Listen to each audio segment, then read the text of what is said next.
kweli Yesu amekaribia sana kurudi, kama ambavyo tumekuwa tunajifunza katika somo langu hili la kalenda ya Mungu. Na mara nyingi ninapowaambia watu kwamba Yesu yuko karibu sana kurudi, wao hukimbilia kuniambia hakuna ajuae siku wala saa. Lakini wanashindwa kusoma maandiko mengine ambayo Yesu aliyahusianisha na kutokujua siku na saa. Kimsingi katika kitabu kile cha Mathayo sura ya 24 yote, Yesu alizungumza mambo ambayo yangetokea duniani mara baada ya yeye kuondoka duniani mpaka mwisho wa dunia utakapofika. Kwa hiyo aliongea mambo mengi akayaweka mahali pamoja.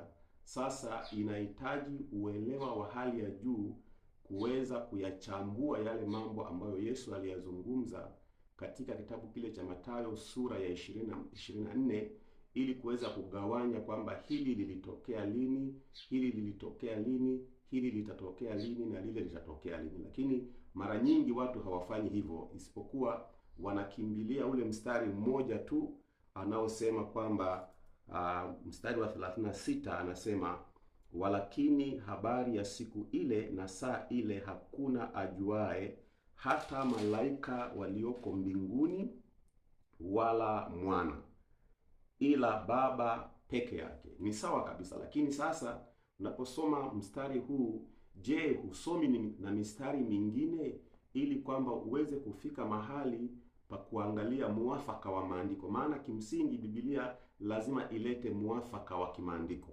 Wakati mwingine nimesema mara nyingi ya kwamba Yesu Kristo wakati ule alipokuwa katika mwili ni kweli alikuwa hajui, lakini wakati huu wa sasa ambapo yuko mbinguni anajua kila kitu, anajua kwa kweli kila kitu. Kwa hiyo katika siku hii ya leo nataka nikusomee andiko ambalo labda wewe hujawahi kuliangalia kwa umakini.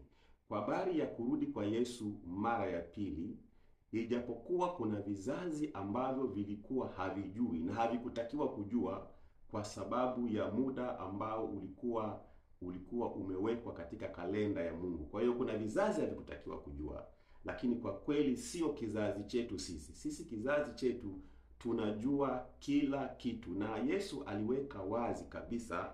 Nisome mistari michache pale alafu nizungumze kwa kifupi sana. Katika ule mstari wa 32 sura ile ya 24 ambayo watu hii huwa hawaiangalii kabisa, Yesu anasema maneno haya, anasema, basi kwa mtini jifunzeni mfano. Kwa mtini jifunzeni mfano. Mtini ni taifa la Israeli. Tawi lake likiisha kuchipuka na kuchanua majani, mwatambua ya kuwa wakati wa mavuno karibu. Nanyi kadhalika myaonapo hayo yote, myaonapo hayo yote, tambueni ya kuwa yu karibu milangoni. Amini nawaambia, kizazi hiki hakitapita hata hayo yote yatakapotimia. Mbingu na nchi zitapita, lakini maneno yangu hayatapita kamwe. Katika mistari hii kwa kweli, kama tukitaka kuwa wa kweli katika Biblia, kutaka kuielewa katika ujumla wake, hapa Yesu anataja kizazi kabisa kitakacho kuwepo duniani wakati anaporudi mara ya pili. Na hicho kizazi tunakijuaje?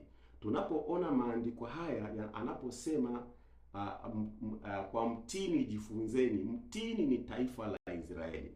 Mtini unapoanza kutoa majani, unapoanza kuchanua, haina maana nyingine yoyote zaidi ya taifa la Israeli liliporudi tena duniani baada ya kupotea au kupotezwa kwa muda wa miaka 1878. Kwa muda huo wote taifa la Israeli lilipotezwa au lilipotea duniani, lakini katika namna ya ajabu sana Mungu alilirudisha taifa hili ndani ya siku moja, kama tunavyosoma kwenye kitabu kile cha Isaya sura ya 66 na mstari ule wa 8, kwamba taifa likazaliwa ndani ya siku moja. Kwa hiyo ninapojifunza habari za kurudi kwa Yesu, kwa kweli katika Biblia inaonyesha wazi kabisa ya kwamba wale watu waliokuwepo duniani mwaka wa 1948